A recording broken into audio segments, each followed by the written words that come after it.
안녕하세요, 야술매니아입니다.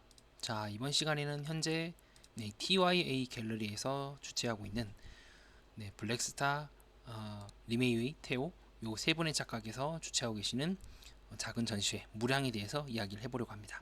자, 지금 8월 17일까지 하고 있는데 작품은 그렇게 많지는 않지만 상당히 저는 나름의 깨달음과 또 이렇게도 이제 세상을 바라볼 수가 있구나라고 하는 그 작가들의 고유한 시선을 느낄 수가 있거든요.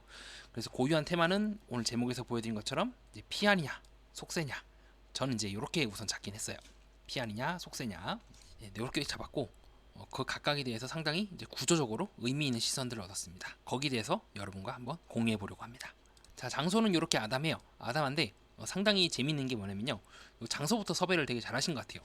문이 옆으로 이렇게 미닫이식이고 이제 철제 문이거든요. 되게 특이해요. 그래서 저는 이 철제를 잡았을 때 특유의 그 느껴지는 그 약간 우르릉하는 그 느낌에서부터 아, 이게 바깥 세상과 안쪽에 있는 세상이 갈라지는 듯한 그런 느낌을 받을 수 있었습니다. 그리고 장소 섭외부터 되게 잘하신 것 같아요. 자, 그 다음에 이제 요 그림이 나오게 되는데, 자, 언뜻 보면은 되게 평이한 그림입니다. 근데 이 그림을 우리가 온전하게 이해를 하기 위해서는, 자, 이 그림과 함께 병치되어 있는 요 그림을 같이 봐야겠죠. 그래서 약간은 조금 일반적인 사람들이 알아볼 수 있게끔 이제 비유가 들어가 있는데, 저 오른쪽 아래에 보면 이제 오리가 딱 있죠. 요 셋이라는 게 이미 은유가 되어 있고, 이 두 사람이 이제 결혼을 하게 되어서 결국에는 이렇게 세 명이 될 거라는 거를 암시를 하고 있기도 하죠. 자, 그리고 잘 보면 이제 꽃의 색깔도 이제 세 가지로 되어 있고 전체적인 이 상징들이나 이런 거를 봤을 때 충분히 이 다음에 그림이 요 옆에 있는 그림이 요거라는 거를 충분히 암시를 할 수 있게끔 그림을 세팅을 해놨습니다. 자, 그런 측면에서 봤을 때 상당히 재미있죠. 이제 구도학적으로 봤을 때도 요렇게 3분할로 나뉘는 것도 저는 상당히 의미 있다고 보여지기도 했고요.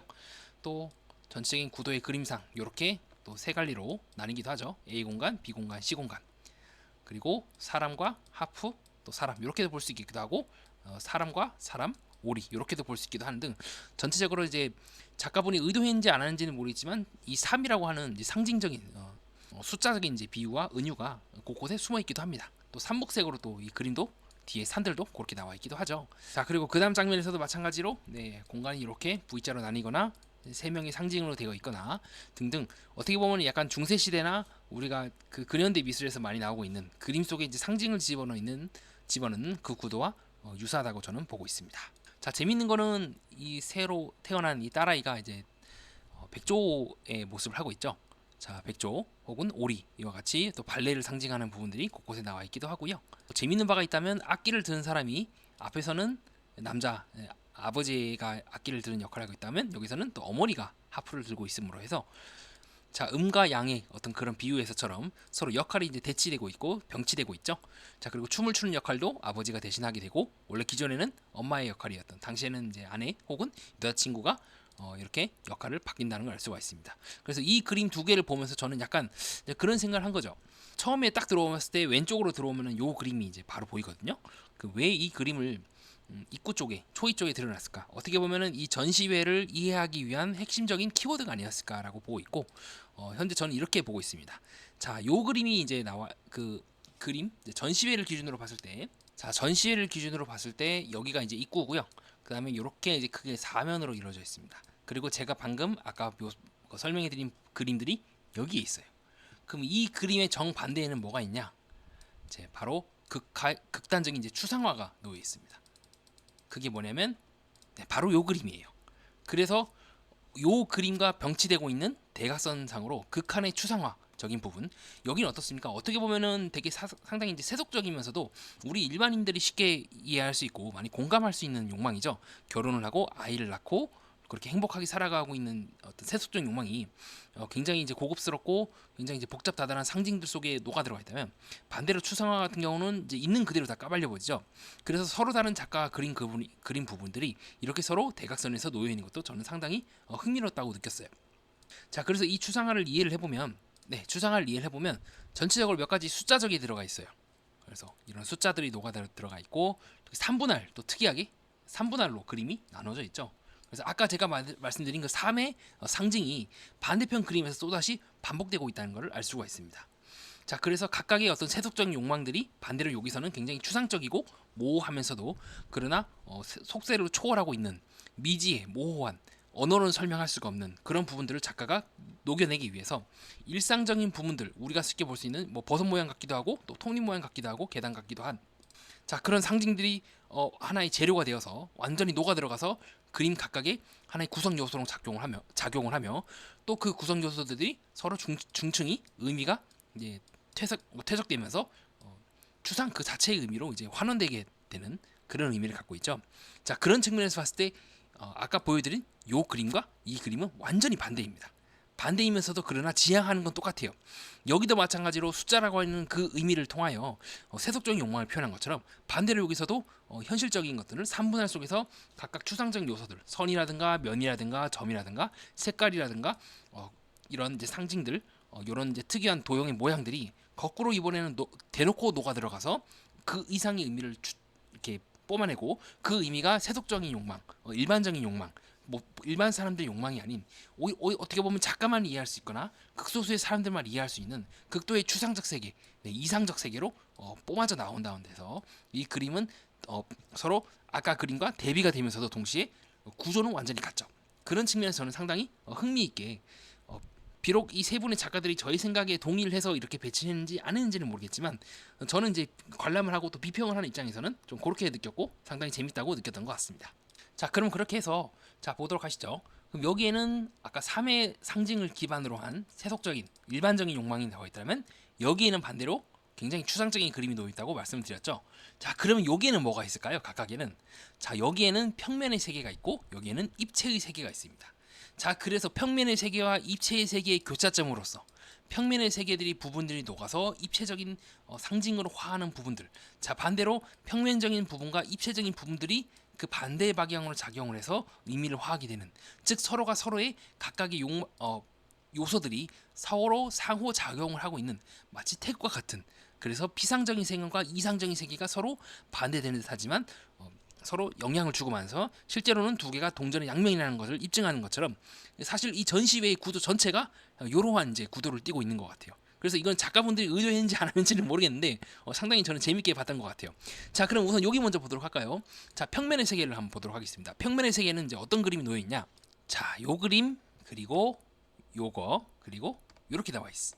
이렇게 세 개가 놓여 있습니다. 그 위에 더 있긴 한데요. 설명을 위해서는 이게 충분한 것 같아서 이 정도로만 우선 보도록 할게요. 자, 이 그림의 특징이 뭘까요? 일반적으로 봤을 때는 낙서 같기도 해요. 하지만 제가 제일 의미 있게 보는 부분이 뭐냐면요, 이 글자가 그림의 일부분, 글자가 작가가 낙화되고 싶어하는 그 부분의 일부분으로서 작용하고 있다는 굉장히 특이한 점입니다. 자, 이건 되게 특이하거든요. 보통 우리는요, 미술이나 이런 데서는요, 어느 너머의 세계를 지향하기 때문에 웬만하면 글자 그 자체에 대해서 얘기를 잘 안 해요. 근데 오히려 글쓴이는 오히려 그런 부분들, 글자가 되게 단순하고 지루하지만 바로 그 부분들 또한 그림의 일부가 될 수 있다는 생각을 하시지 않았을까. 그래서 역설적으로 이걸 더 집어넣어 버린 거예요. 다른 사람들 같으면 에이 뭐 굳이 그런 진부하고 비평이나 쓸 말들 우리가 뭐하러 해 라고 해서 되게 현대미술 같은 경우는 난해하고 추상적이고 어떤 데 그냥 뭐 바나나 하나 띡 던져놓고 변기 하나 띡 던져놓고 이렇다면, 오히려 지금 이 작가분은 어떻게 보면은 그거를 역으로 뒤집고자, 그래? 니들이 그렇게 생각한다면 난 오히려 더 글자 부분을 넣을 거야. 마치 뭐 상업미술, 현대미술의 대표적인 제프 쿤스나 앤디 워홀처럼요, 오히려 사람들의 생각을 역으로 뒤집어 버리는 거예요. 그래? 그러면 나도 상업적인 미술에 대해서 뭐 현대미술, 뭐 고급미술, 그리고 상업미술 이런 것들을 구분하는 게 무슨 의미가 있겠어? 오히려 나는 그런 평범한 소재들, 다른 사람들이 봤을 때는 세속적이고 다른 사람이 봤을 때는 또 속물적인 그런 부분들, 난 오히려 예술이 더 역으로 집어넣게 함으로써 충격을 줄 거야라고 하는 그 의도에서처럼, 저는 이 작가 또한 블랙스타의 이 작품 또한 그래? 그럼 난 오히려 글자를 더 일부러 집어넣을 거야. 오히려 니들이 생각하고 있는 것처럼 난 오히려 이런 것들이 더 예술이 될 수 있다는 것을 역으로 입증해 버릴 거야 라고 하는 의도로 이렇게 넣은 것 같아요. 그래서 이 부분도 마찬가지로 뭐 어떻게 보면은 전형적인 진부한 뭐 그런 미국의 흑인들이 이제 주로 하고 있는 그런 벽화, 네, 뭐 그런 거로 볼 수 있겠죠. 근데 저는 다르게 보는 거예요. 오히려 이런 부분들, 예, 이런 단순한 말들이 어떻게 보면 좀 유치한 말들이 어떻게 보면 더 상징적으로 더 역설적으로 들어갈 수 있다는 겁니다. 자, 그런 측면에서 봤을 때 이 부분도 저는 상당히 의미 있다고 보여져요. 현실과 그림, 네, 현실과 이상 사이의 그 모호함이 이 그림들을 통해서 미묘하게 사라지고 있다는 느낌이 들지 않습니까? 자, 그래서 이건 어떻게 보면은 각각의 이제 이렇게 나눈 증명화를 이렇게 가리고 있는 판때기라도 볼 수 있긴 하지만 전 한편으로는 이걸 고의적으로 흰색으로 놓은 것은 작가가 어느 정도 그런 의도를 갖고 한 것이 아닐까 그렇게 생각을 해보았습니다. 즉 이러한 평범말들이 오히려 평범하기 때문에 역설적으로 의미를 부여하고 있는, 즉 아까 제가 대각선에서 그렇게 설명을 드렸죠. 일반적인 욕망과 추상적인 욕망이 대결을 하는 것처럼 이 부분에서는 각각의 부분들에 대해서는 이상적인 욕망이 추상적인 욕망이 되고 추상적인 욕망이 이상적인 욕망이 되고 있는 그 교차점으로서 작용을 하고, 대표적인 게 바로 이 블랙스타 작가의 요런 부분들이 아닐까 저는 보고 있습니다. 오히려 너무 평범하기 때문에 나는 사과야, 나는 뭐뭐야, 나는 예술 매니아라 같은 오히려 평범한 문장들이 이 그림 속으로 들어오게 되면서 작품 속으로 들어오게 되면서 그것 자체가, 이러한 문양 자체가 의미를 부여하기도 하고 또 그 문양의 내용 자체가 평범함이 아니게 되는구나 라고 하는 아까 그 대각의 교차점에서의 의미를 부여받게 되는 것이죠. 자, 이도 마찬가지죠. 굉장히 어떻게 보면은 굉장히 추상화 같기도 하고 또 피카소의 그런 3차원 같기도 한 모호한 부분들, 동시에 이 밑에 나와 있는 다른 작가들의 그림들이 나와 있음으로 함으로써 제가 처음에 설명드린 교차적으로서 기능한다는 부분들을 충실히 수행하고 있다는 점을 알 수가 있습니다. 다른 사람들의 작가를 고의적으로 이렇게 넣은 거죠. 그래서 어떻게 보면 여기는 교차점이기도 해요. 그런 서로 다른 의미들이 혼종이 되면서 혼합이 되면서 역설적으로 의미를 부여하고 있는 정유소 같은 것이다라는 것을 이 그림을 이 부분을 통해서 보여주고 있는 것은 아닐까 싶습니다.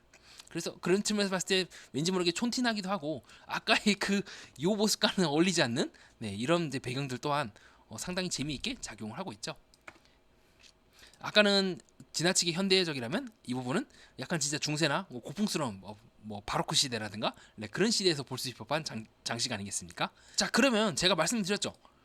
이 전시회가 이렇게 사각 모양이라면 이 부분에 대해서 지금 설명했다면 그럼 이 부분에는 뭐가 있냐? 여기는 평면의 세계입니다. 반대로 여기는 입체의 세계이기도 하죠. 바로 요 그림입니다. 자, 어떻습니까? 그림 전체가 들어갔다 나왔다 하면서 상당히 3차원적인 부분들을 그림 곳곳에서 녹여내고 있죠. 마찬가지로 일반적인 글자라든가 평범한 것들을 오히려 역설적으로 집어넣음으로써 하나의 의미를 부여하는 부분들에 대해서는 일치하고 있으나, 그러나 아까 제가 보여드린 블랙스타 작가의 요 부분과는 완전히 반대되게 이거는 그림의 입체성, 3차원에서의 의미를 서로 부여하고 있다는 걸 알 수가 있습니다. 여기는 이제 볼록이죠. 여기는 오목이기도 하고요.